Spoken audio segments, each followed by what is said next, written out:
যে ও তো নাড়ি ভুড়ি হাত পা সব সহ 70 কেজি, তাহলে মাংস কতটুকু হবে? উঠছে না পাও? পা উঠছে? আস্তে হালকা করে সাইড দাও, একটু চুলকাই দিও। গোসল শেষ, এখন একটু তেলেসমতি দেখান যাক। দেখি শাহিন শহর নাই শহর। আমরা ঠিকানা দিয়ে দিব, আপনি এখানে আসবেন, দেখবেন, পছন্দ করবেন। আপনার যদি মনে হয় যে না নেওয়ার মতো, আপনি নিয়ে চলে যেতে পারবেন। আসসালামু আলাইকুম। আজকে আমরা আমাদের ছাগলটা বের করব, লাইভ ওয়েট ওজন করব। আমাদের এখানে আগামী 2 দিন পরে হচ্ছে মূল হাট, গরুর হাট, গরু ছাগলের হাট। তো সেখানে নিব আমরা 2 দিন পরে।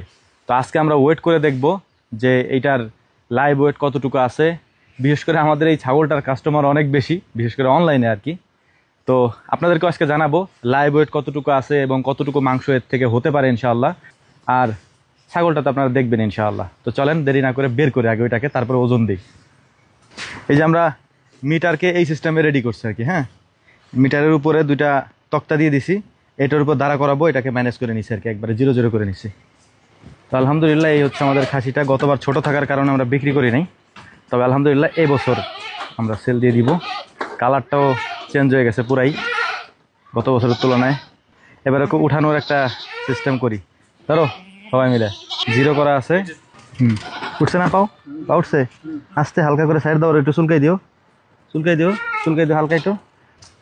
তো আমরা ওজনটা মাইপে নিচ্ছি। এটা লাইভ ওয়েট আছে হচ্ছে 70 কেজির মতো। হ্যাঁ, এখন লাইভ ওয়েট যদি 70 কেজি হয়, তাহলে মাংস কতটুকু হইতে পারে? একটা প্রশ্ন থাকে না, যে ও তো নাড়ি ভুড়ি হাত পা সব সহ 70 কেজি, তাহলে মাংস কতটুকু হবে? আমি আপনাদেরকে সেটা হিসাব করে বলতেছি কতটুকু মাংস হইতে পারে। তো আমাদের টার্গেট হচ্ছে ওর যে লাইভ ওয়েট আছে তাতে ওর মাংস হইতে পারে 1 মনের মতো আর কি। ধরেন 40 কেজির মতো হইতে পারে, 1 মন। আর আমাদের যেহেতু স্বাভাবিক খাওয়া দাওয়া, হ্যাঁ, আমরা তো আর ফুলাই ফাফাই নেই। আর আপনারা জানেন আমরা কি করি। আমরা আজকে গোসল দিচ্ছি কারণ হচ্ছে যে হাটে যেদিন আমরা নিব সেদিন গোসল দেওয়া যাবে না, কারণ আমরা হাটে যেতে হবে সকাল সকাল, ওর শরীর ভেজা থাকবে। আহা কি সুন্দর জ্ঞান আসতেছে রে। খা পানি খা, পানি খা, তুই পানি খা, তুই পানি খা, আমরা কাজ করি, তোর গোসল দেই। ও পানি খাইতেছে। দাঁড়া দাঁড়া দাঁড়া, বিসমিল্লাহ। আলহামদুলিল্লাহ গোসল প্রায় শেষ। আমরা মাথায় পানি দেওয়া যাবে না।